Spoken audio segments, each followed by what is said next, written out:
Hello! Bienvenue dans la réalité du terrain, le podcast d'interview de professionnels du luxe qui souhaitent t'aider à trouver ta voie. Dis Marion, ça veut dire quoi concrètement être assistante de coordination de collection? Pour les auditeurs qui ne te connaissent pas, est-ce que tu peux te présenter? Mais je m'appelle Marion, j'ai 27 ans, je travaille dans le monde du luxe depuis un petit moment, ça fait 4 ans déjà, Ouais. et ça passe très vite. Les collections... Ça, je pense que c'est dans le...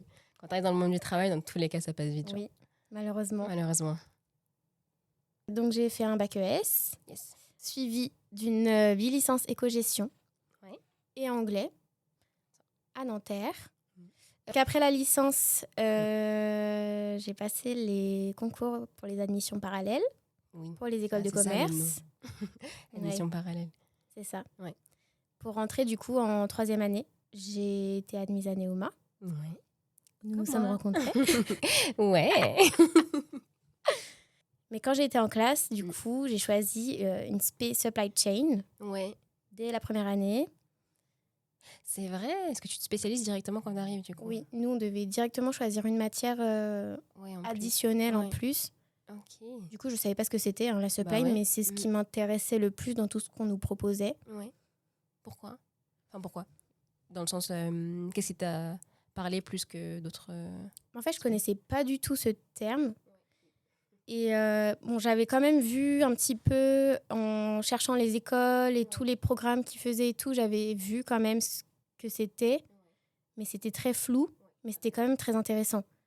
Les flux, le transport, en fait, tout ce qui est les mouvements au sein d'une entreprise, comment tout se passe, comment tout est effectué. Grave intéressant. Comment optimiser la façon de faire les choses et tout. Donc, je trouvais ça super intéressant et en même temps très vague. Donc, je me disais, mais qu'est-ce qu'on va apprendre en fait concrètement? Qu'est-ce qu'on va nous dire? Mais c'est super intéressant dans une entreprise. En fait, la supply, c'est super important. Oui, donc j'ai fait mon M1 pendant un semestre, ensuite un stage chez Small Label, où j'étais assistante logistique. Small Label, c'est un e-commerce de mode et design pour enfants. Et, Design pour enfants? Alors, non. Enfin, oui, il y avait des meubles, tu vois, des meubles de chambre pour les enfants. C'est un truc un peu familial où vraiment la maman, elle peut faire son shopping. Le but, c'est ça, c'est que la maman fasse son shopping au même endroit pour tout. Donc, elle pouvait s'acheter ses trucs de beauté, ses meubles design, ses vêtements. Et il y avait plusieurs marques. Donc, t'as du Levi's, Petit Bateau, etc. Oui, des marques bien connues. Trucs très parisiens et tout. Et en plus, t'as la même chose, mais pour les enfants. Ok. Énorme. Ouais, donc vraiment super sympa. En vrai, très bien fait. Très, très sympa et bonne expérience. Donc là, je faisais un peu les rentrées dans les entrepôts, etc., mais sur l'ordinateur. Donc en gros, ce qui arrive à l'entrepôt, moi, je vérifiais bien que c'était ce qu'on avait commandé. Je rentrais dans les stocks, etc., mais je voyais jamais les entrepôts. Ok. Et t'avais genre c'était via Excel ou t'avais un outil dédié qui te permettait de voir tout ça? On avait un outil dédié pour ça. Ok. En fait, t'avais l'état des commandes. Ouais. Donc ça, leur c'était... statut, en mode délivré, pas livré, voilà, en exactement, cours, okay. En cours, etc. Il y avait des codes couleurs, des machins, des trucs. Et donc, moi, en fait, je prenais ce qu'il y avait. À un moment, en fait, quand c'était tel code couleur orange, par exemple, je savais que c'était à moi de faire quelque chose, que c'était arrivé en entrepôt, par exemple. Et donc là, hop, j'allais voir, je regardais, tac, tac, tac, je cochais, j'intégrais dans les stocks. Mais tout sur l'ordinateur. Ouais, que de manière digitale. Voilà. Okay. Et donc, de tu toute voyais façon, pas les produits? Je pouvais voir s'il y avait des problèmes, ça pouvait arriver dans les bureaux. Donc, ça arrivait qu'on voyait des choses, mais très peu. Ouais. Ok. Oui. Ou des nouvelles marques qui arrivaient, donc on regardait. Okay. Vérifier quand même la qualité du produit. Et tout. Ouais. Okay. Donc, on pouvait voir des choses, mais après, ce stage est arrivé pendant le Covid. Donc, j'ai fait en soit un mois au bureau, et ensuite, c'était full TT. Et full ça TT s'est bien tous passé? les jours. Franchement, oui. Ouais. J'aimais bien parce que du coup, ça me donnait un rythme. Oui, forcément. Ça me forçait à me lever le matin. Ça me faisait terminer la journée à telle heure, manger à telle heure. Donc, j'avais un rythme. Dans ce stage, tu as pu mettre en application des trucs que tu avais appris l'année d'avant ou c'était vraiment, tu as découvert sur le tas ton métier Oui. Ouais, souvent. En fait, c'est ça aussi le truc de la supply, c'est que comme toutes les entreprises sont différentes, fonctionnent différemment, voilà, des systèmes différents, t'apprends sur le tas forcément. Et puis en plus, ce que t'apprends à l'école, c'est du théorique sur vraiment, en général, comment ça se passe, mais t'apprends pas exactement les commandes, les entrepôts, les machins. Et t'étais un peu en contact avec les personnes en entrepôt ou pas du tout? Genre, Euh, est-ce que tu devais les appeler si jamais il y avait un retard de commande? ça pouvait arriver Ouais. par des petits mails, mais très Ouais, peu. très hein, peu. très Ok. peu. Et j'aurais bien aimé, pendant Bah ce ouais. stage, du coup, vivre ça. Et du coup, quand je suis arrivée dans mon deuxième stage, Ouais. là, Que t'avais fait directement après, du coup? alors non, j'ai fait un semestre à l'école Ouais. pour remplacer mon échange Oui, parce qui a que dû du être coup, annulé ouais. à cause du Covid Tu devais aller où initialement? en Chine. Ah oui, bah oui. Donc vraiment pas. Vraiment non. Vraiment pas du tout, en fait. Ouais, c'était vraiment pas possible. Ah ouais. Donc j'ai refait un semestre à Neoma. Et du coup, comme comme l'échange était annulé, on m'a dit de trouver un stage. Et donc je suis arrivée dans la maison dans laquelle je suis toujours finalement. Et dans ce stage, là, il y avait de l'entrepôt. J'avais le contact avec l'entrepôt. On avait, nous, un stock à l'entrepôt qu'on gérait nous-mêmes. Donc, j'ai passé des journées aussi à l'entrepôt. Que tu gérais toi-même, c'est-à-dire t'allais à l'entrepôt, tu venais prendre les pièces toi-même et... Ouais. Absolument. Pardon, j'imagine Marion, Oui, avec son petit corps là. Ah oui, oui, oui. Avec les grands... Oui, oui, oui. Oh waouh, ok. Parce que du coup, il y a normalement, il y a une personne qui est en charge de ça à l'entrepôt. Mais il suffit que la personne soit pas là, en vacances, absente, etc. Ou Et à qui ce est moment-là, vraiment... juste, je t'interromps, ton intitulé de poste, du coup, c'était quoi? T'étais encore en logistique? Là, j'étais assistante de coordination logistique sur les prototypes. Moi, j'étais sur le prêt-à-porter, oui. Mais dans mon service, il y avait toutes les catégories de produits. Et chaque personne gérait une catégorie, entre guillemets. Donc, sur le prêt-à-porter, c'était séparé. Il y avait plusieurs personnes. Mais par exemple, pour d'autres catégories qui sont plus petites, C'est t'avais une une personne personne, qui gérait tout. Ok, super clair. On était quand même à 90% Un bureau? au siège, Ouais. où il y avait un stock aussi pour traiter les collections qui sortaient beaucoup. Ouais. Et ensuite, à l'entrepôt, tu as les collections, entre guillemets, plus vieilles, Ok. qui sortaient moins, Ok. mais qui sortaient quand même. Ok. Et donc là, il fallait y Sortait aller. quand même. C'est-à-dire? Quand je parle de sortie, c'est que les prototypes sont demandés par tout plein de services dans la maison. Et donc, par exemple, les studios, basiquement, ils demandent beaucoup de choses qui sont plus anciennes. Qui sont des archives, on s'entend. Oui. Potentiellement d'anciennes pièces qu'ils ont pu faire ou développer. Ouais. Il y a plusieurs saisons qui finalement n'ont pas été commercialisées ou autres, ou n'ont peut-être ça. pas défilé aussi, si un défilé. Ou Et qui ont défilé, ou qui ont été ok. commercialisés, mais qui ont besoin de revoir le fit. Ok. Peu importe la les matière, raisons. la couleur, machin. Ok. Donc voilà, très sympa le service prototype, ça permet de rencontrer plein de personnes. Ouais. Parce que tu as beaucoup de services en fait qui ont besoin des prototypes pour travailler. Ouais. Donc tu as les VIP, tu as la presse, tu as l'influence, tu as du coup les studios, le développement qui a besoin pour développer les nouvelles collections, voir ce qui a été fait avant. Ouais. Tu as la normalisation. Alors la normalisation, c'est l'équipe qui est en charge de passer d'un prototype qui est fait pour être accroché à un cintre à un produit qui est fait pour être porté. Ok. Donc ils travaillent beaucoup avec la production et ils vont dire bon là on va rajouter un petit peu ici, on va rajouter au niveau de la poitrine pour les grandes tailles, peut-être qu'on va rajouter un peu plus. Aux épaules, là, faut arrondir un peu pour que le rendu porté, voilà, parce que sur un cintre, forcément, c'est différent que dans des épaules. Donc voilà, on peut rajouter un peu de longueur au dos, enfin des tout petits ajustements en fait qui vont faire que la pièce va rendre la même chose sur cintre et porté. Voilà.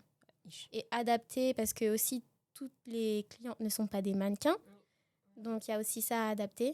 Donc voilà, leur travail c'est de normaliser forme, la fête. Absolument. Je comprends mieux maintenant. Ok. Voilà, la production. Qui d'autre? La direction peut demander à revoir des pièces. Ok. On avait vraiment les VIC qui peuvent demander aussi. Vraiment des clients très importants qui vont demander une robe exactement la même qu'on a déjà fait, mais dans une autre couleur. Ok. Du coup, ils vont ressortir... Pour du sur-mesure en soi. pour la cliente ou le client en question. Oui. Ok.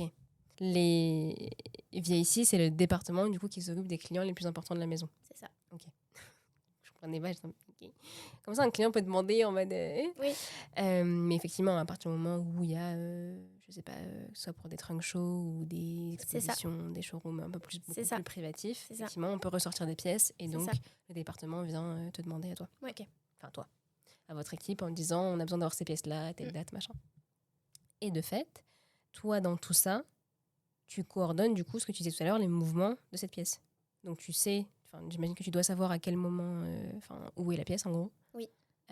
C'est ça, tu as un logiciel en fait qui est en fait un logiciel de stock où tu as tous tes prototypes de répertoriés. Ouais. Et donc sur ce logiciel, tu vois où est la pièce en temps réel. Ouais. Mais en fait, c'est... Une petite guillemets à temps réel. Parce que elle n'est pas géolocalisée, la pièce. Oui, non. Et il arrive que les pièces soient perdues, malheureusement. Il arrive que les pièces passent d'un service à un autre sans repasser par le service prototype. Donc, quand toi, tu recherches la pièce, tu demandes à la mauvaise personne qui te dit « Ah, mais je l'ai donné à un tel », qui te dit « Ah, mais je sais pas. » Et c'est parce que quand les pièces, elles sont perdues. Alors, quand les pièces sont perdues, on essaie de les retrouver. Oui, forcément. En général, on y arrive. Elles ne sont jamais vraiment perdues. Et si elles sont vraiment, vraiment perdues, on va les refaire. S'il y en a besoin. Si c'est une pièce qui date d'il y a 6 collections, qui n'est jamais sortie vraiment, on va dire... en fait, selon la pièce, on va réfléchir. Si c'est les pièces de look, elles ne sont jamais perdues, mais on ne sait jamais. Imaginons qu'une pièce de look soit perdue. Là, on va la refaire, c'est sûr. Ok. Une pièce de look, c'est quoi ? C'est une pièce qui défile ou qui sera sur les lookbooks. Donc les pré-collections ont un lookbook. Ouais. Et toutes les pièces qui sont dans ce lookbook sont des looks. Ok. Et donc tu l'as fait en stage donc pendant 6 mois, ce métier-là. Ouais. Après, tu es restée dans cette même maison, au même endroit du coup pour ton alternance. Oui, au même poste exactement. Donc je faisais exactement la même chose. Il y a 1 semaine ou 2 semaines dans le mois où j'étais pas là, où j'étais à l'école. Et ça s'est bien passé, l'alternance ? Ça s'est bien passé. Ouais. Dans le sens où est-ce que c'était compliqué / fatigant d'avoir quand même cette double casquette de en fait je vais à l'école, j'ai des projets de groupe à rendre, machin. Ah oui. Et de ton entreprise où là on te fait comprendre qu'il y a d'urgence, limite qu'on consomme un peu des vies, mais du coup est-ce que tu arrivais quand même à faire la part des choses ou... C'était une année intense. Ouais. Parce que en plus la dernière année d'école, on te demande énormément le mémoire. Quand tu es en alternance, tu as un retour d'expérience à faire. Donc, beaucoup de choses à préparer. De janvier à juin de cette période, terrible. J'avais pas de temps pour moi. Surtout que tu as toutes les Fashion Week à ce moment-là, en vrai. Enfin bon, t'en as après. Vous défilez 4 fois ? Ouais. Donc, en fait, même la fin d'année, finalement. Même la fin d'année, mais bon, j'étais pas encore sur le mémoire. Oui. C'était encore là la grande différence. Voilà, c'est ça. Oui. C'est le mémoire qui prenait beaucoup de temps à ce moment-là. Ouais. Après, ce qui est bien, c'est que du coup, tu fais ton mémoire sur ton travail. Oui, donc c'est quand même lié. C'est quand même lié, donc bon, ça va, mais il y a beaucoup de recherches à faire, etc. Il faut trouver le temps de le faire. Il faut pas être fatigué. À ce moment-là, je crois qu'en plus, c'est ça, j'étais encore chez les Pom-Pom, je crois, si je dis pas de bêtises. Oui. Donc, avec moi, mais... donc intense. Ouais. Une année très intense, mais ça s'est fait. J'étais épuisée, mais ça s'est bien passé. Et donc après ton alternance, je suis partie en vacances. Ouais, des vacances bien méritées. On m'a dit, tu peux revenir lundi. J'ai dit non. Je reviens en septembre. Et donc CDD de 4 mois jusqu'à décembre. Puis CDI. Et là, je passe coordinatrice. Oui. Donc là, j'étais plus assistante. Donc là, j'avais ma catégorie à moi toute seule, en fait. Ok. Félicitations.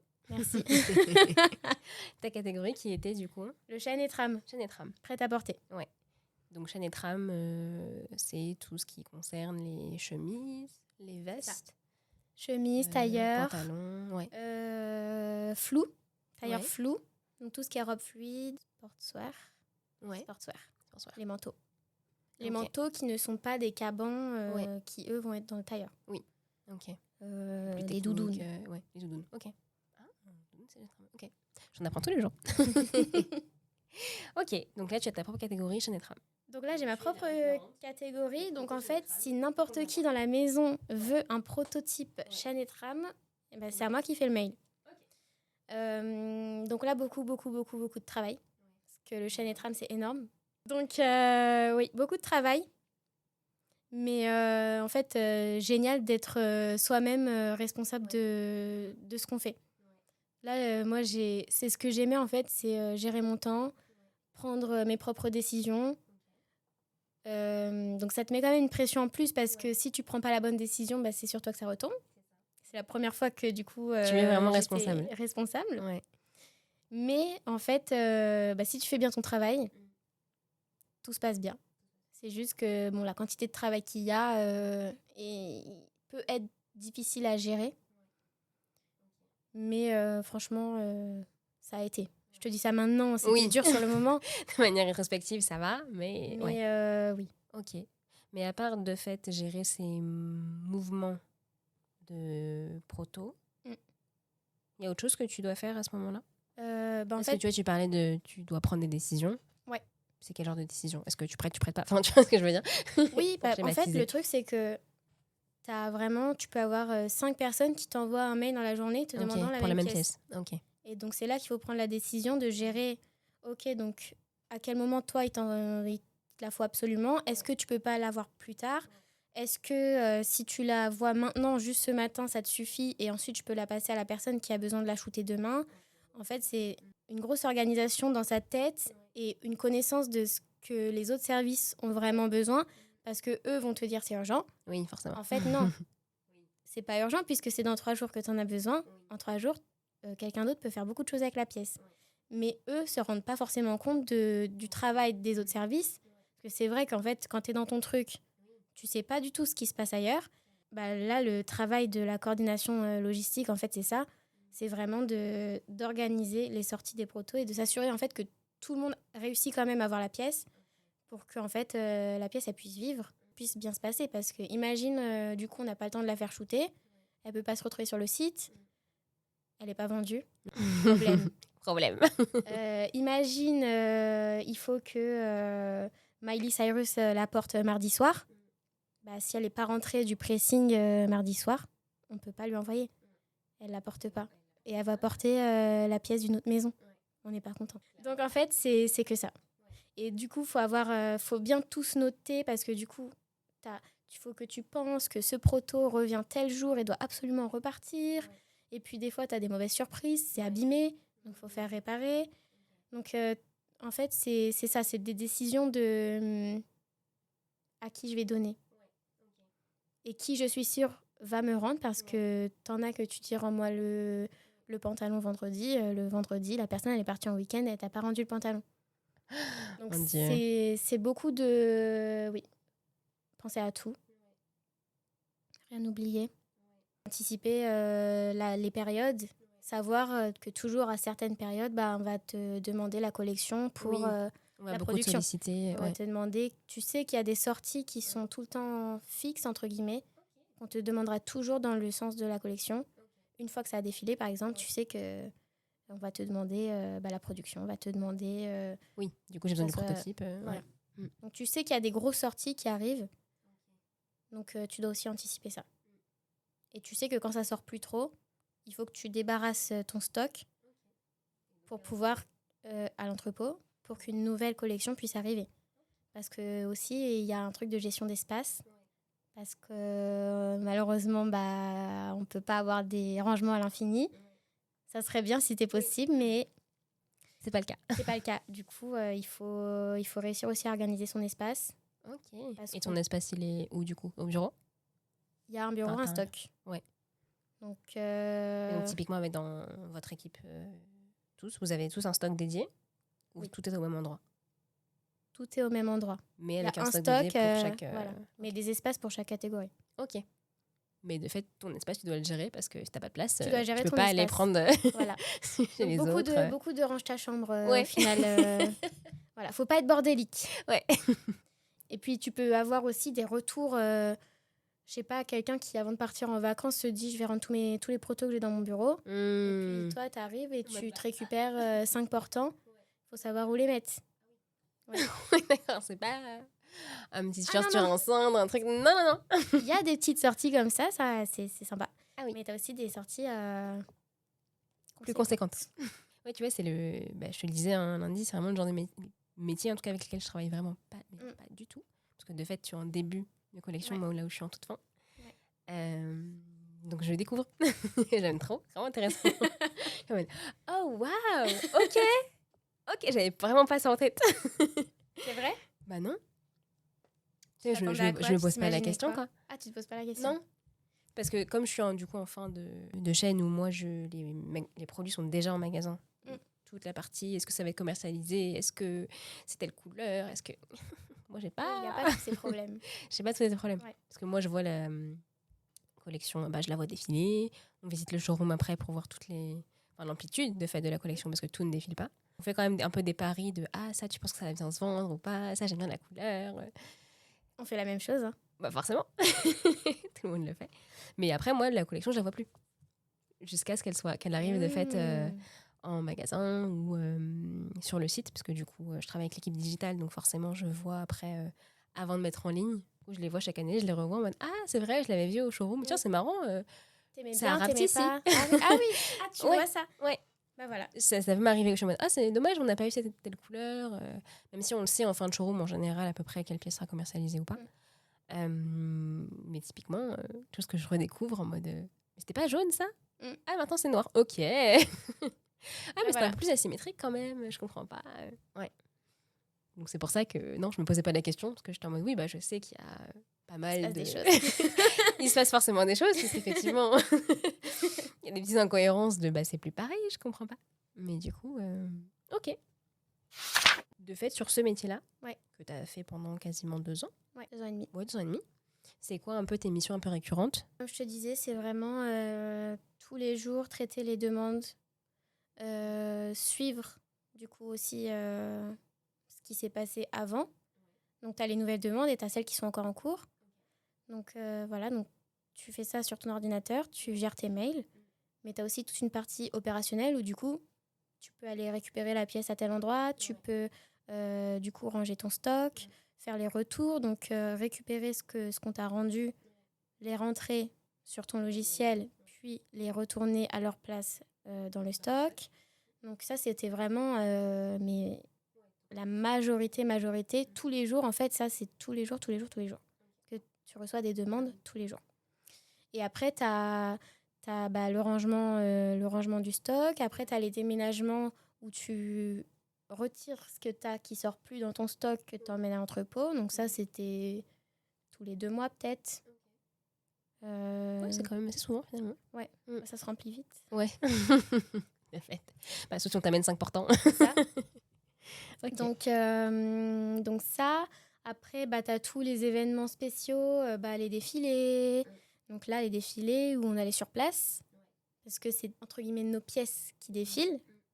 Et donc, où il faut s'assurer à la fin du défilé que la mannequin n'est pas repartie avec le bracelet, que tout est bien là, et que ça retourne dans le showroom tout en entier, dans le bon ordre, que ce soit bien les bonnes pièces, que tout soit prêt pour que le lendemain matin, les équipes d'autres services puissent travailler dessus.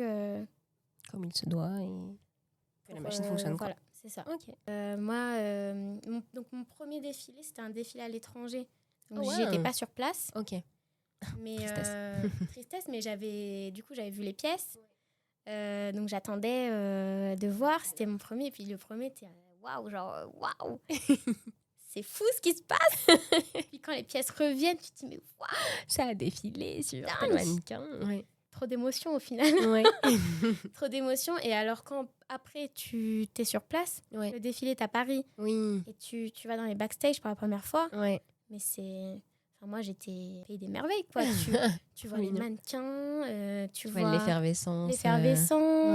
Oui, l'ambiance qui est dingue. Et puis après, tu vois des stars qui arrivent. De fait. Tu vois le défilé de tes propres yeux.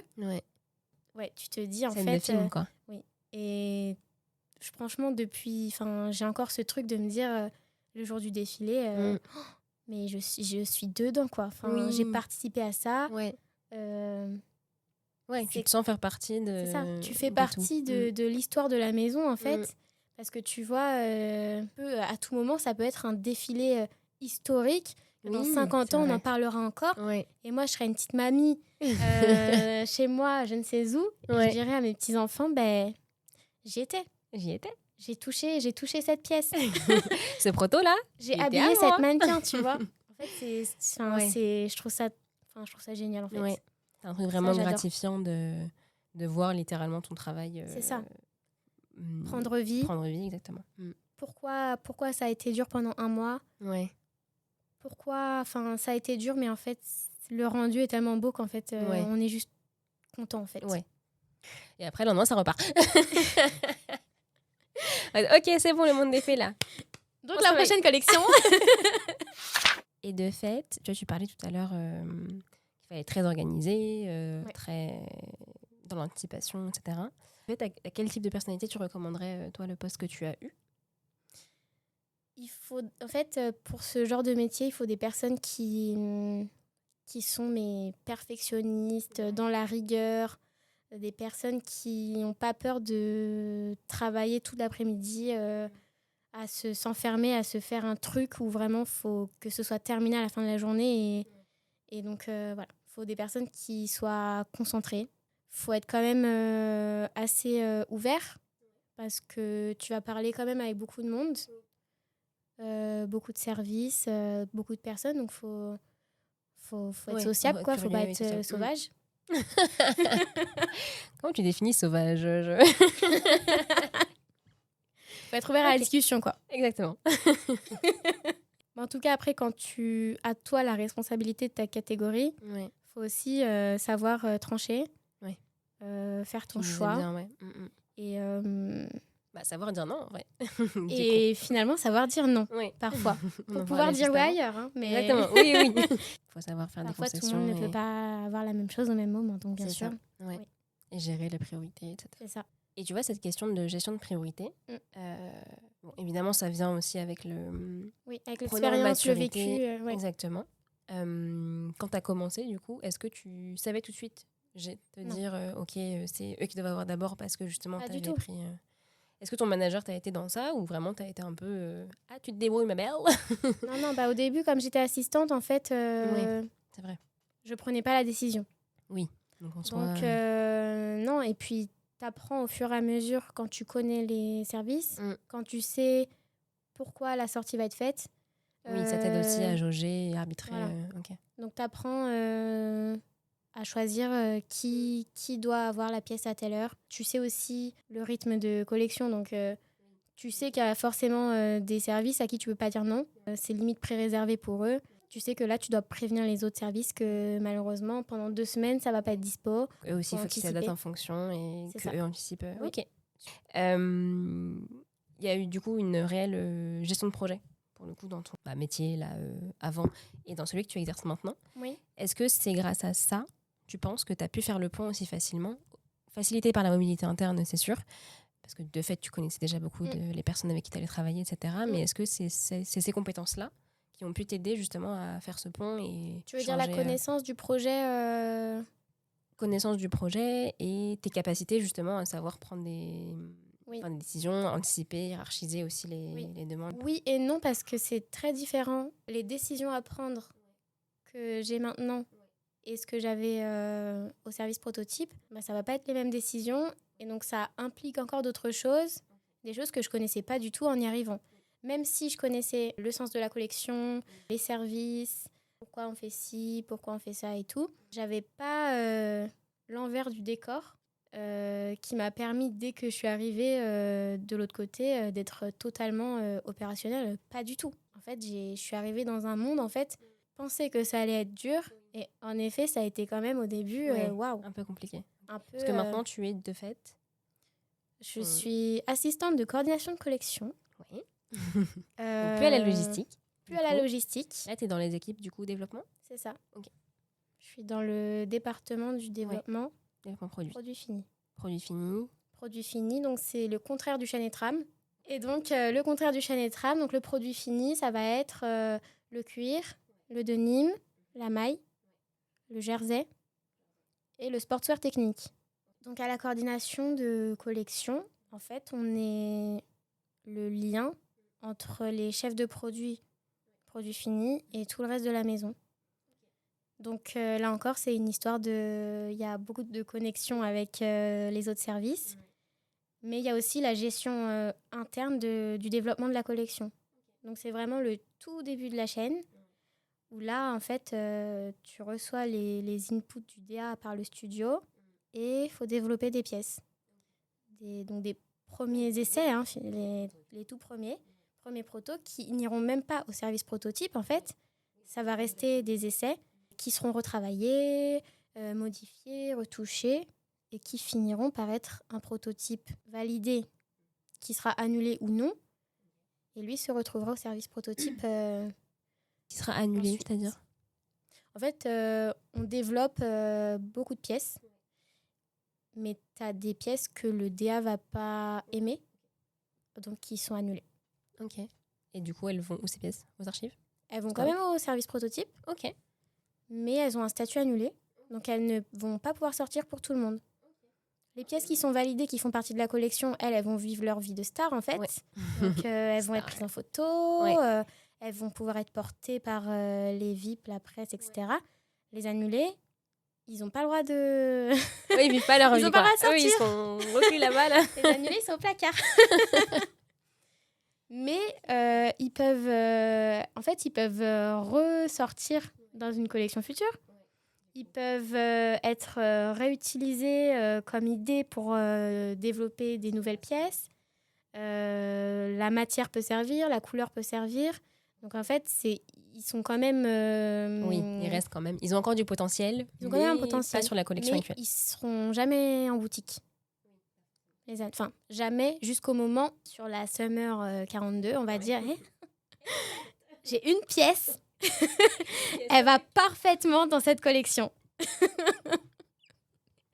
Voilà. Ah, j'adore. Mais elles sont quand même déposées en propriété intellectuelle de la maison, donc si elles se retrouvent exactement la même ailleurs... Clairement, il y a un procès. Il y a quand même un procès. Okay. C'est quand même la propriété de la maison, c'est juste qu'elle est unique. Là, pour le coup. Moi, je donne mon petit avis personnel, mais j'ai une affection particulière pour les annulés. Quand je suis arrivée au prototype, on m'a expliqué du coup la notion d'annulé, validé. Et en fait, je voyais des robes de fou annulées. Donc, je me disais, mais attendez, ça veut dire qu'elle va rester dans sa housse jusqu'à la fin de sa vie et elle va jamais être produite, jamais être vendue. On m'a dit oui. J'ai dit, c'est pas possible. Non, mais attendez. C'est dingue. Et en fait, c'est fou de se dire ça.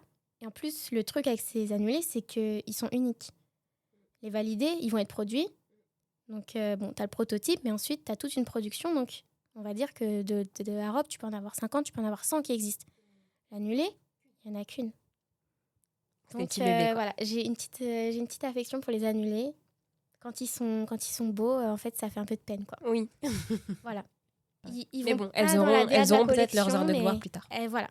Elles ont un potentiel et elles sont n'a pas encore été exploité. Voilà, elles sont au chaud. Exactement. Ok. Et donc ton quotidien.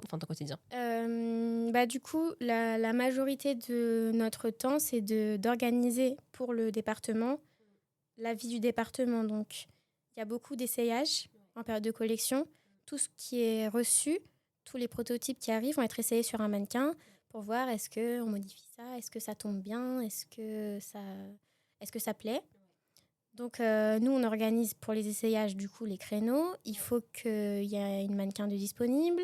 Il faut que la journée soit bien organisée pour que chaque catégorie de produits ait son moment pour essayer tant de pièces. Donc, on organise ça. Après, on gère tout ce qui est les documents pour la direction qui peuvent être demandés sur l'état de la collection et son développement. Donc, est-ce qu'on sera à 100% des pièces livrées ? Qu'il y a des soucis ? Est-ce qu'il y a des matières qui posent problème ? Est-ce qu'il y a une catégorie qui est sous l'eau ? Ça, toutes les semaines, on a des petits documents à rendre. En période de collection, pareil, il y a des retouches sur les pièces qui sont amenées à défiler peut-être. On nous demande de faire des petites modifications, donc il faut suivre que la pièce soit bien retouchée à temps, qu'elle retourne bien à sa place. Là, on retrouve le côté logistique de... Ça, par contre, du coup, ouais. oui, beaucoup de... Il y a une question de logistique, oui, que je retrouve là et qui est très utile, en fait. Bah ouais. L'organisation que j'ai développée dans l'ancien service me sert Au quotidien. Enfin, on est toujours en contact avec les prototypes pour redemander des pièces, leur en envoyer. Ce petit côté de coordination, en fait. Ouais, finalement. En faisant ton titre tout le temps. Il peut y avoir toutes les demandes du coup des autres services pour le développement. Donc ça peut être les demandes de commandes spéciales. On nous demande, oui, on a besoin de telle pièce, de telle collection pour tel événement. Pour pas du coup avoir à demander au prototype pour être sûr d'avoir la pièce en fait. Au final, c'est ça. Le chemin, c'est que ouais. quand la maison commence à vraiment être conséquente, en fait, un prototype ne suffit pas pour tous les besoins de la maison. Donc forcément, il y a les pièces qui sont vraiment des grosses pièces. Elles vont être faites en plusieurs fois en fait. Pouvoir être en fait aux quatre coins du monde en même temps. Ça, après, toutes les demandes de réparation, du coup, c'est à notre service que ça incombe de... S'il y a un trou, s'il y a quoi que ce soit, c'est notre service de s'en occuper. Donc nous, on reçoit la demande, on transfère. C'est beaucoup d'échanges, en fait, du coup, avec les catégories et l'extérieur. C'est que des échanges. La coordination, c'est vraiment, en fait, on est un lien, en fait. Un lien entre les personnes. Et je pense que c'est un métier qui est très large et que selon déjà ton département, selon la maison, la catégorie, la collection que tu gères, c'est différent. Et donc, par exemple, dans ma maison, on est plusieurs. Oui, c'est-à-dire on est plusieurs oui. à la coordination de collection. Oui, ok. Il y en a plein. Le travail est sensiblement le même, mais pas non plus forcément. Alors moi, demain, je ne peux pas aller faire le travail d'une autre coordinatrice d'un autre département. Tu le disais, ça fait 4 ans et demi maintenant que tu travailles dans le luxe. Ce mot un peu nébuleux de qu'est-ce qui s'y cache et tout. Mais du coup, qu'est-ce que, en travaillant dans le monde, tu as pu démystifier comme cliché où tu avais un peu de fait des a priori et au contraire, qu'est-ce qui s'est vérifié justement sur le monde un peu du luxe? Du coup, moi, je pensais vraiment que j'allais arriver dans ce monde et ça allait être comme dans Le Diable s'habille en Prada, que les gens allaient être détestables, méchants, qu'on allait me regarder de haut tous les jours, mais qu'est-ce qu'elle porte? Enfin, je m'attendais vraiment à un truc malsain un peu, et en fait... Après, j'ai peut-être eu de la chance dans les 2 départements où je suis tombée parce que, pour le coup, je suis vraiment tombée dans 2 départements trop cool, avec des gens vraiment bienveillants, jeunes ou pas, mais tu vois, dans mon ancien service, je me suis liée d'amitié avec un collègue, mais qui a plus de 50 ans, mais qui est comme une figure paternelle maintenant pour moi. Je l'adore. Je l'adore. Il sera à mon mariage. Oui, mais vous.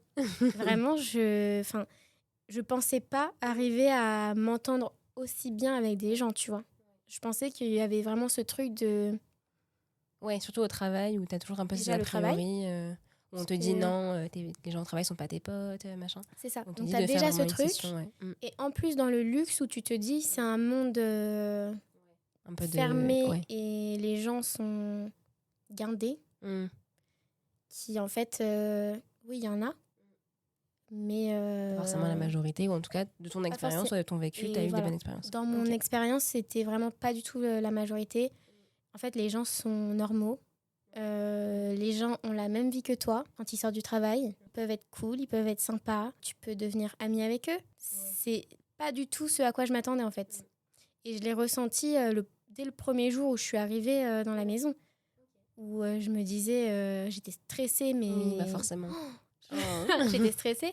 Et en fait, aucune raison. Ouais. Tant mieux. Ouais. Et donc, franchement, pour le moment, ça continue. Et en fait, les gens peuvent être très sympas.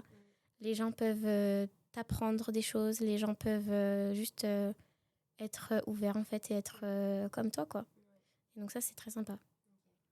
Après, tu vois, je me pose la question, est-ce que c'est parce que toi comme moi, du coup, on est dans des fonctions un peu support où, tu vois, je me demande, genre au studio, est-ce que c'est aussi comme ça? Dans les départements presse ou VIP, où ça a la réputation un peu d'être, pour le coup, comme le Diable vient en Prada.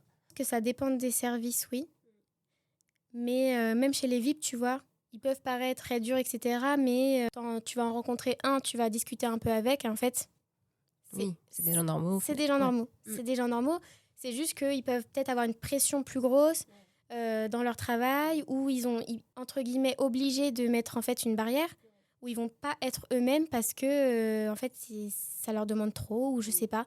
Et du coup, ils vont paraître comme ci ou comme ça. Mais ça reste des gens comme tout le monde. Oui. Les studios, pareil, ils ont une pression de fou. C'est aussi des personnes très sensibles dans les émotions et tout. Donc forcément, un truc qui va pas, ça va être... c'est la fin du monde. La fin du monde. Du coup, ils vont pas être contents. Du coup, ils vont le faire peut-être retomber sur toi ou quoi. Mais en fait, c'est juste leur façon d'être.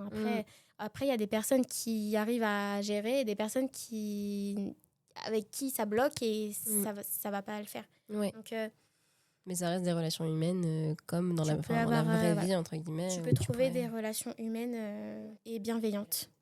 Même dans le monde de la mode et dans le monde du luxe aussi.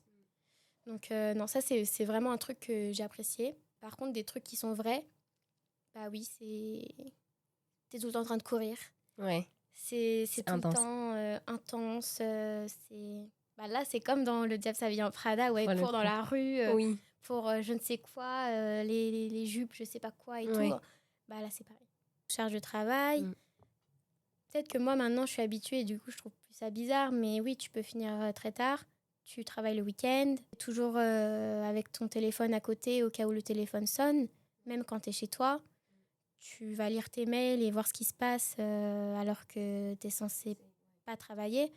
Il y a des périodes où tu sais juste... c'est comme un projet de groupe à l'école, en fait. Où tu es toujours en train de... Il n'y a pas de... À 18h, on arrête. C'est juste... j'ai pensé à ça, j'ai machin truc. Là, c'est pareil. En fait, c'est tout le temps. Il n'y a pas de pause.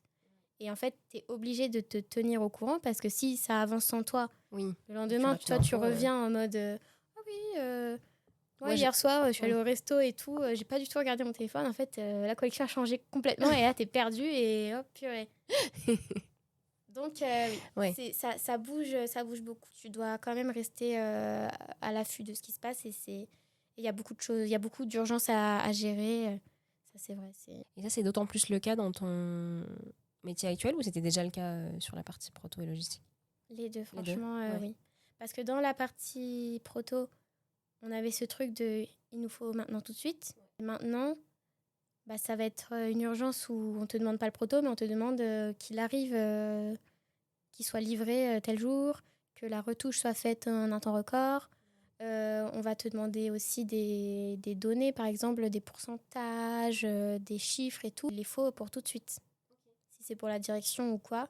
Puis il faut connaître, si on te demande la date de, je sais pas, du prochain showroom, la coordination, ça c'est des trucs que tu es censé vraiment... Tu dois connaître le planning par cœur en fait. Et puis en plus le planning il change tous les jours bien sûr. Donc il faut savoir si tu dis à la personne oui c'est le 4 octobre en fait, l'après-midi ça a changé, c'était le 6. Voilà. Donc, ça a des impacts. Faut être au courant de tout en fait à la coordination et c'est bien, mais du coup il faut se tenir au courant parce que ça change. Ça rejoint le truc d'urgence où tu dois tout savoir tout de suite et savoir communiquer tout de suite si on te demande tout de suite. Donc voilà. Au-delà du monde du luxe pour le coup, et même de la mode, qu'est-ce que tu as appris ou qu'est-ce que tu aimerais donner comme conseil pour le coup, je mets sur le monde du travail. La mode c'est quand même très particulier, le luxe, on sait qu'on vit un peu dans une bulle, mais du coup sur le monde du travail plus de manière générale que tu n'as pas forcément appris à l'école ou est-ce que tu as reçu un conseil d'une personne proche ou pas, plus éloignée, est-ce qu'il y a quelque chose... Regarde en souriant. Je sais où tu veux en venir. Oui. Mais quand je suis arrivée du coup ce stage dans cette maison, ma manager, le premier jour, pareil, m'a dit Marion, il faut pas que tu te laisses impressionner. Sur le coup, je me suis dit oui, elle a raison, parce qu'en fait, moi, je suis arrivée, je me suis laissée impressionner direct. Bah forcément, en plus, J'étais t'arrives, waouh. t'es toute jeune, tu étais encore à l'école, Voilà, les forcément. bureaux, Oui, en plus. c'était impressionnant. En fait, Ouais. tout était impressionnant. Et donc, elle est arrivée, elle m'a dit te laisse pas impressionner par les gens. Ils font leur travail comme toi, en fait. Donc, tu es là au même titre qu'eux. C'est ça. T'es légitime d'être là, d'avoir des C'est ça. demandes, de dire non, de dire oui. C'est ça. Du coup, ça m'a vraiment marqué ce conseil. Même encore aujourd'hui, je me l'applique en fait tout le temps. Parce qu'on est amené en fait dans ce monde à être impressionné par les gens. Au proto, ça servait beaucoup parce que tu as des personnes qui viennent, des anciens qui sont là depuis un moment, qui ont des gros postes et qui te demandent j'ai besoin de trucs, qui veulent passer au-dessus des process, etc. Ouais. Bah non. Non. Gros directeur qui arrive au service proto, qui dit en fait il avait fait une demande. On attendait une validation qu'on n'avait pas. De fait. Et il arrive et il te pète un câble dessus en disant mais pourquoi ça c'est là, je peux pas prendre. Désolé, c'est les process, monsieur. Mais là, tu vois, faut pas te laisser impressionner. Il faut quand même toi-même te dire ok, je vais dire non à telle personne, tenir tête à telle personne. Alors moi là, je dois te dire non là. Donc voilà, tu te retrouves à dire non à des grosses personnes qui du coup, ils appellent la personne qui doit donner la validation directement devant toi, tu vois. Que toi, tu demandes la validation depuis 3 jours, tu l'as pas, mais par contre... le coup de fil, ouais, c'est bon. Okay. Oui, c'est bon. Et du coup, c'est bon. Bah, du coup, c'est bon, prenez. Voilà. Ouais. Du coup, oui. Maintenant, mais vous aviez qu'à appeler il y a 3 jours, hein, en fait.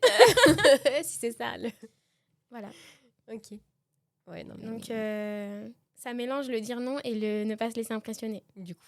Voilà. On aime bien. Mais j'étais comme ça sur ma chaise. Et quand il est parti, mes collègues m'ont dit t'as bien fait, mais waouh. Waouh, t'es quelqu'un là. Allez, viens, on va prendre un verre parce que. Voilà, c'est ça. On va boire un verre d'eau là parce que. Trop d'émotions. Ouais. Et dans mon travail de maintenant, pareil, où tu peux te laisser impressionner par les connaissances que les gens ont, ou du coup, toi, tu te sens pas légitime parce que t'as pas fait une école de mode, donc tu te dis que t'as pas ton mot à dire ou quoi. Mais il y a des trucs tout bêtes, en fait, que ces personnes ne vont pas penser. Pas avoir peur non plus de parfois donner son avis ou dire, en fait, quand tu vois qu'il y a un truc qui va pas, faut le dire et pas se dire non, moi, j'ai rien à dire. Après, il faut quand même savoir aussi rester à sa place. Oui. Mais rester politiquement correct, mais... Bien sûr. Okay. Mais quand tu dis typiquement, l'exemple où il y a des choses auxquelles les autres personnes vont pas penser, c'est dans quel contexte ça t'est arrivé ? Il y a des délais, par exemple, ou des matières qui sont juste pas dispo. En fait, on va te demander j'ai besoin de 7 pièces dans telle matière pour telle date. C'est juste pas possible parce que la matière est possible. Mais les personnes n'ont pas forcément conscience quoi, voilà. Quand elles font la demande. Okay. Donc ça peut être des choses comme ça. Ou nous, dans le cadre de notre travail, quand par exemple on organise les essayages ou quoi, quand on a un défilé avec beaucoup de pièces d'une certaine catégorie, on fait en sorte que les essayages entre guillemets, favorisent les catégories qui défilent parce qu'il y a plus de pression sur ces catégories. Ouais. Par exemple, tu sais que les pièces qui vont défiler ont besoin d'être réessayées pour être validées parce qu'il y a eu une retouche qui a été faite. Toi, tu veux réessayer la pièce avant de la montrer plus haut. Donc là, on va faire les essayages plus tôt pour telle catégorie. Mais tu as par exemple des catégories qui ne vont pas défiler, qui vont dire non, moi je veux faire à 11h. Désolée, mais non. Sorry. Okay, oui. Mais non. Pour eux, ils vont être dans une urgence en disant non, moi, mon fabricant, il faut que telle et telle pièce soit OK pour midi et tout. Mais en fait, des urgences plus urgentes. Et c'est ça aussi à la coordination de collection où tu gères les urgences de tout le monde, donc tu dois jauger qui est plus urgent. Et là, pareil, il faut... Après, gérer la partie émotionnelle aussi des gens qui n'acceptent pas forcément le non. Oui. Donc c'est pour ça qu'il faut être des personnes aussi qui veulent aider, qui sont quand même faciles à vivre. Tu peux pas non plus dire non comme ça. Tu essayes de faire au max, mais parfois, on ne peut pas avoir ce qu'il veut. Il faut essayer d'arranger, mais dans la mesure du possible. Dans la mesure du possible. Oui, donc tu es amené à tomber sur des stars, en fait. Juste. Voilà. Ça, c'est par contre, oui. Et ça a été... dans les 2 postes, mais plus du coup maintenant en coordination où on est encore plus loin dans les backstage, entre guillemets. Tu peux être amené à habiller pendant les défilés. Et donc, y a des mannequins que tu reconnais plus ou moins. Après, ceux que tu reconnais trop, Oui. tu ne les habilles pas. Oui, bah oui. Mais justement, est-ce que en backstage, pour le coup, mais pas forcément avec des stars, hein, mais t'as pu avoir un moment un peu surprenant? Défilé de la Winter, Ouais. donc défilé femmes, on habille les mannequins. Sur ce défilé, il y avait des looks avec des collants. Soit on met le collant, soit la mannequin, c'est selon, c'est selon la mannequin, selon l'état d'urgence de l'habillage aussi. Ok. Mais Moi, donc, si on a le temps de mettre le collant ou pas, c'est ça le point. oui, est-ce Ok. qu'il faut que vraiment elle soit là-bas déjà, Oui, parce qu'elle ou va est-ce que ok. voilà. Donc là, c'était un peu urgent. Ouais. On met le collant et le collant craque. Aïe.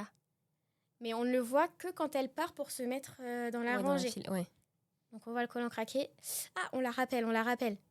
Et là, t'as 5 personnes autour d'elle qui la tiennent, qui la déshabille. Qui lui retirent le collant. Il faut trouver un autre collant. Ouais. On lui remet le collant. Ouais. Mais il faut savoir que tout ce qui se passe à ce moment-là, il fallait qu'elle soit déjà là-bas. Hein. Ouais. On lui remet. Il faut faire attention de ne pas refiler le collant parce qu'en fait, collant fragile, donc à tout moment, des ongles comme moi, là, par exemple, dangereux, quoi.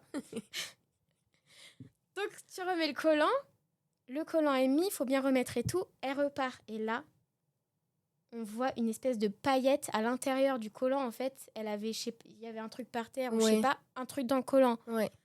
Vous la rappelez à nouveau ? Là, cette fois, du coup, on y est allé. Oui. Et donc, on l'a mise au milieu, avec la main dans le collant pour récupérer le truc. Ouais. Et rhabillé. Et c'était bon. Mais du coup, là, tu vois, petit moment de panique où tu te dis, en fait, on a évité le drame. Alors que bon, en vrai. Qui aurait vu le collant filé? Bon, j'avoue. Collant filé, pas ouf. Parce que défilé, mais la petite perle, la petite paillette, ça se serait vu aussi. Faut voir après. Je pense peut-être, en avec tout cas, caméras, les invités auraient vu. Ouais. Après, avec les caméras, ils n'auraient pas montré, mais bon. Le DA aurait pu voir. Ouais. Et là, pour le coup. Mais virez-moi ces gens. Mais qui a habillé cette mannequin? Les backstage, c'est fun pour ça. Pour ça uniquement. il se passe plein de petits trucs comme ça. Dans l'urgence, dans le truc. Oui. Marrant. Et c'est marrant. Ouais. Mais tu vois, c'est le truc faut faire attention à tout, quoi. Ouais. Faut voir. Oui, faut voir surtout. Des taches de maquillage, des taches de sueur, de sang. Il peut tout y avoir. Il peut tout y avoir en backstage. Je me dis, quand t'es mannequin, tu peux pas être pudique, genre. Ah non. T'as pas le droit. Ah non, les mannequins, mais de toute façon, impossible. Hein. Et que ce soit pendant le défilé, mais... Ouais. Oui, parce que tu peux avoir aussi même d'avant, du machin, ouais, c'est vrai. Tous les castings, enfin tout, en fait. Non, c'est... Je pense que t'as un rapport avec ton corps ou juste c'est ton corps. Ouais, mais c'est ton instrument de travail dans tous les cas, en fait. Ouais. Et après, faut pas être pudique, nous non plus. Oui, bah oui. Parce que tu vois, par exemple, défilé hommes, t'habilles des mecs, ils sont devant toi aussi, pareil, ils se déshabillent pareil. Eux, ils s'en foutent aussi. Ouais. Donc toi, faut pas non plus être en mode timide. Ouais. Du coup, pour en revenir un peu plus à toi, pourquoi le monde du luxe ? Pourquoi le monde du luxe ? Ou de la mode, enfin, tu vois, comment tu t'es retrouvée là Franchement... Je sais pas, il y avait de la lumière, je suis entrée. Mais tu sais que des fois, je me dis s'il n'y avait pas eu le Covid, parce que oui, en fait, quand je suis arrivée à Neoma, je savais pas du tout quoi faire. La supply, c'est pas forcément dédié au monde du luxe ou de la mode. En fait, il y en a dans toutes les entreprises. Donc, en fait, avec mon diplôme, je pouvais travailler où je voulais. Et en fait, c'est juste que quand j'ai dû commencer à chercher des stages et tout, mon intérêt, entre guillemets, en cherchant, je me suis juste dit, bon, je vais chercher dans la mode, en fait. Je vais chercher... je suis une petite meuf, j'aime bien m'habiller, j'aime bien les belles choses et tout. Donc, je me suis dit, bon, tu tentes ta chance. Pourquoi pas travailler là-dedans. Mon label, c'était sympa, c'était dans la mode quand même. Ça m'a exact. aussi appris le monde du travail. Pour le stage d'après, je me suis dit, allez, on va dans une grande maison, en fait. Allez, on va moi tenter. aussi je peux. Moi aussi je peux. Si je veux, je peux. Trop chou. Mais c'était, l'intérêt de la mode. Tu vois, je me suis pas née en me disant que je voulais faire ça. Et de toute façon, on connaît pas tous ces métiers. Ouais, non, ça c'est sûr. Oui, mais tu vois, t'aurais pu te dire, je vais travailler dans la mode. Parce que c'est un rêve de petit enfant ou parce que tu vois, tu mentionnes ta grand-mère aussi qui était un peu coquette. Oui, dans ma famille, mes parents, mon frère, ma sœur sont pas du tout, eux, intéressés par la mode ou dans ce truc. Et même encore aujourd'hui, tu vois, maintenant, ma mère s'intéresse à ce que je fais. Donc, par extension, elle s'intéresse au défi, elle va regarder le défilé ou quoi. Oui. Ils n'ont pas ce truc de je veux le dernier sac, les grandes marques, les maisons, etc. Ouais. Ils sont pas dans ça. Le mercato des directeurs artistiques, ça les intéresse pas, quoi. Alors là, Vraiment. vraiment pas. Ma grand-mère, par contre, elle, depuis que je suis toute petite, bah voilà, elle nous mettait le vernis sur les ongles trop quand on était chou. petite. Elle nous faisait les petites tenues, donc elle faisait de la couture un peu. Donc elle me faisait beaucoup des petits chouchous, là, les scrunchies, tu vois. Donc elle me faisait des trucs comme ça en madras. Elle a toujours été dans ce truc de... Elle est toujours chic, la petite jupe, la petite chemise et tout, toujours très coquette. Les petits bijoux et tout, toujours comme ça, ma grand-mère. Donc je pense que moi, je me suis beaucoup identifiée à elle quand j'étais petite et c'est pour ça que je suis devenue une petite meuf aujourd'hui. C'est ça comme t'es une petite meuf. Non mais voilà quoi. Oui. Moi, j'aime bien. T'es bien coquette, quoi.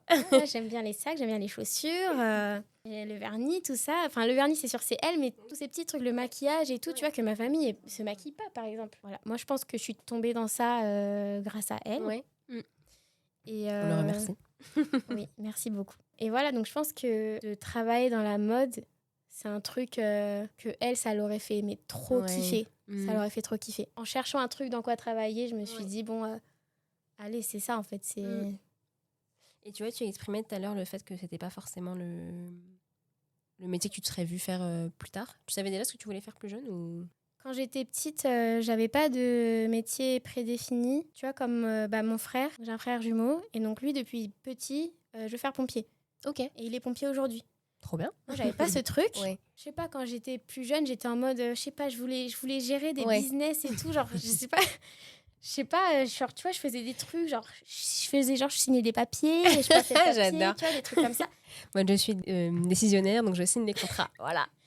Je disais à ma mère, je vais prendre le jet, régler des business. Genre, je voulais être businesswoman, en fait, à un moment donné. J'adore. Je voulais faire des sous et tout. Enfin, j'étais dans un truc comme ça. Et au final, aujourd'hui... madame. En tout cas, je signe des petits papiers. Prends pas encore le jet, mais... Pas encore, jamais. On n'est pas encore au jet, mais bon. Hein. Mais bon. Bientôt, c'est jamais. Mais en tout cas, je pensais pas forcément au monde de la mode. Ni de la supply, du coup. Enfin, bon, après, encore moins de la supply. Mais je pense par contre que la moi d'il y a 10 ans, ou la moi de même il y a 15 ou 20 ans, trouverait ça trop bien, en fait. Je pense que la moi de l'époque, elle kifferait trop ce que je fais aujourd'hui. Donc ça, par contre, ça, c'est cool. Pour ta petite toi. Voilà, c'est ça. Elle serait fière de toi. Voilà.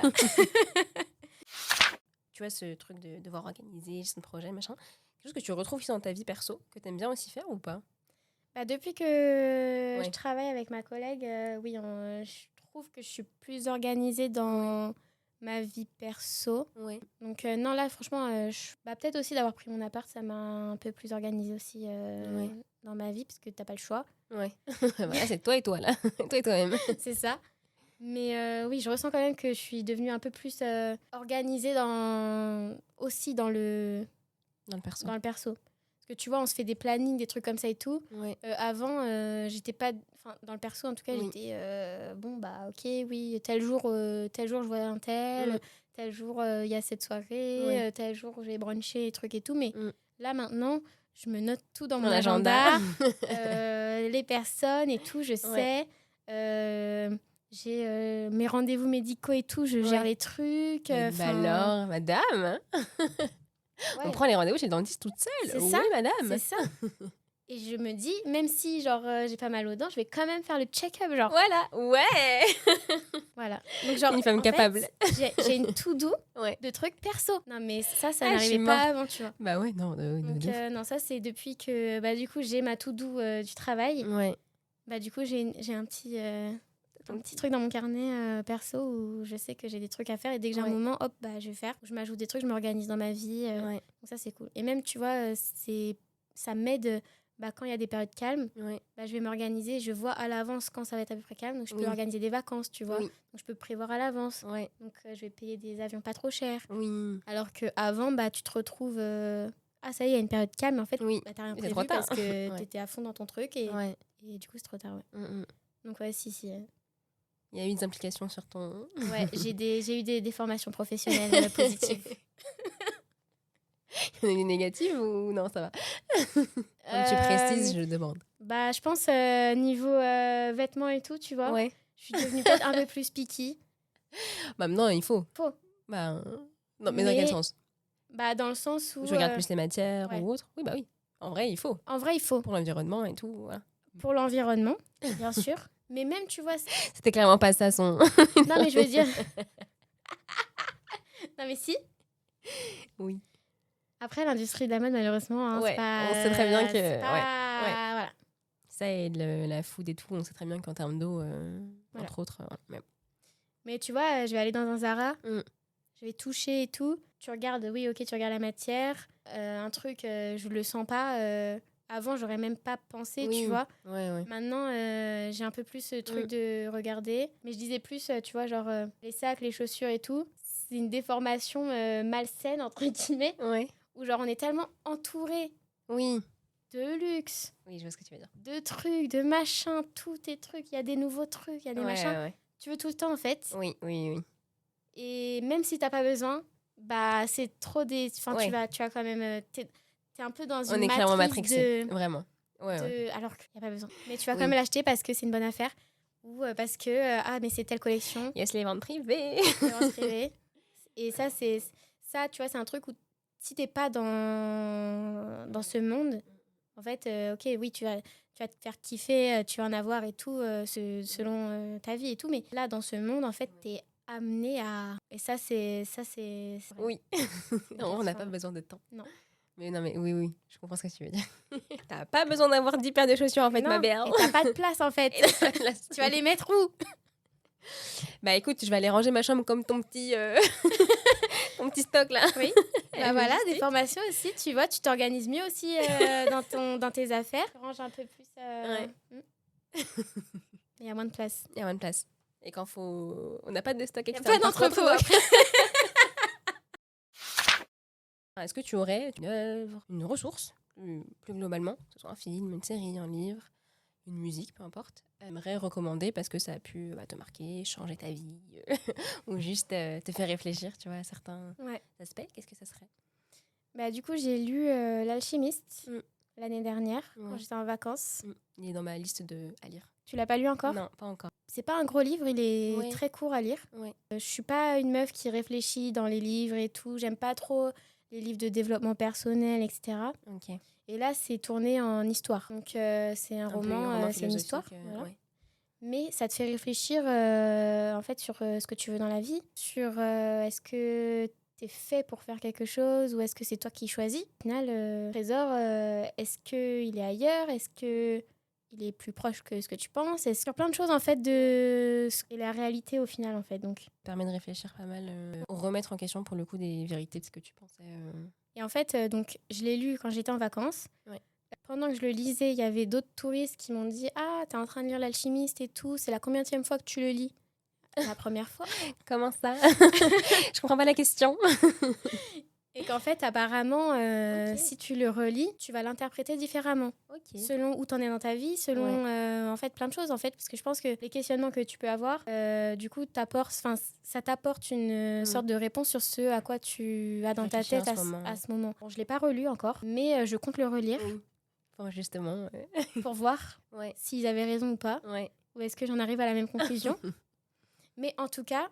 Pendant que je le lisais, ça me faisait réfléchir à moi et la fin et tout. Ça m'a fait interpréter des choses dans ma vie. Tu vois. On en reparlera quand tu l'auras lu. Je suis très intéressée d'en reparler quand tu l'auras lu. Avec grand plaisir. Franchement, et puis vraiment, il se lit super vite. Hein.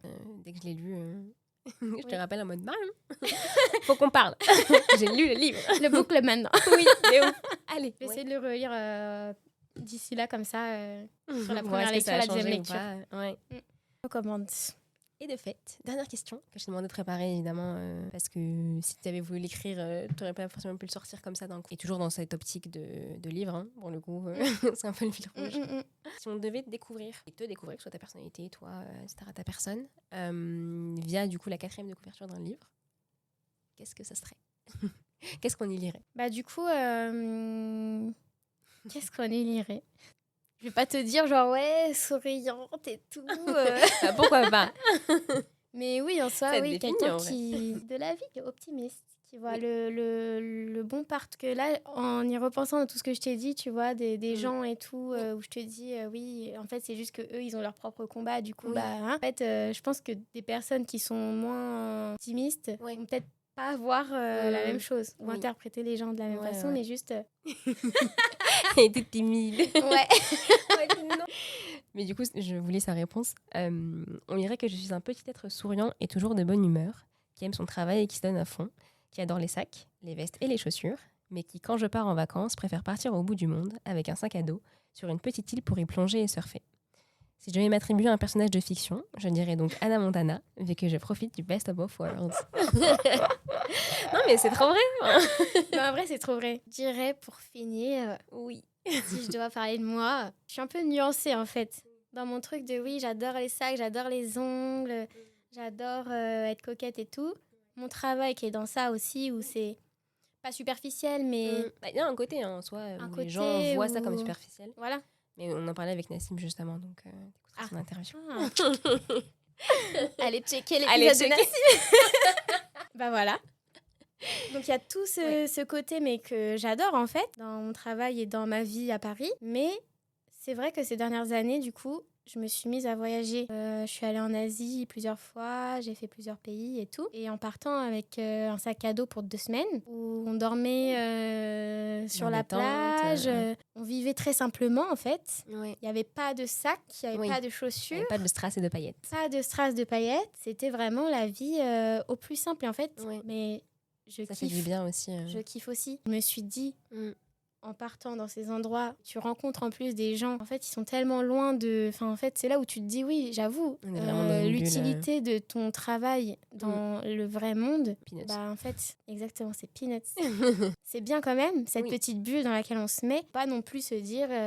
Se prendre le chou tous les jours à se dire en fait il y a que ça dans la vie parce que en fait il y a tellement plus. Il y a tellement plus. Et il y a des tu vois des paysages magnifiques, t'as pas besoin d'y mettre un sac, c'est trop beau en fait. Ça suffit à suffit à soi-même. Et c'est pour ça que du coup je me suis dit un jour je vis le best of both worlds, un peu comme Adam.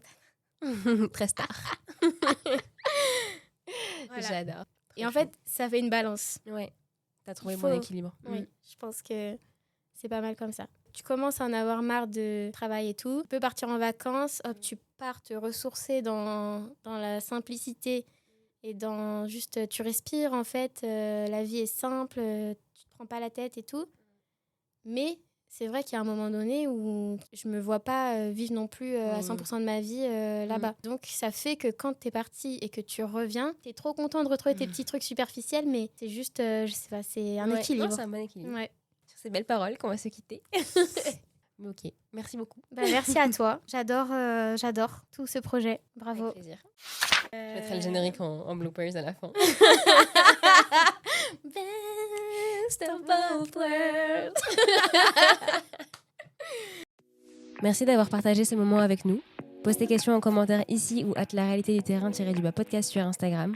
Et je te dis à bientôt pour un nouvel épisode. Pour revenir sur le conseil de ne pas se laisser impressionner, un truc qui marche aussi dans la vie perso. C'est un conseil de vie, quoi. C'est un conseil de vie. C'est un conseil de vie. On vit tous dans la même vie. Hein. Ouais, vraiment. Tous sur cette terre. Voilà. Ouais. On est tous, on meurt tous et au milieu, on est tous pareils. Donc, il faut juste pas se laisser impressionner. Ouais. Par les gens, par les situations. Tout est surmontable, tout est faisable. Moi, je pense que quand on veut, on peut. Excuse-nous, madame. La gourou du dimanche, là. Je commence à prendre trop mes aises, là.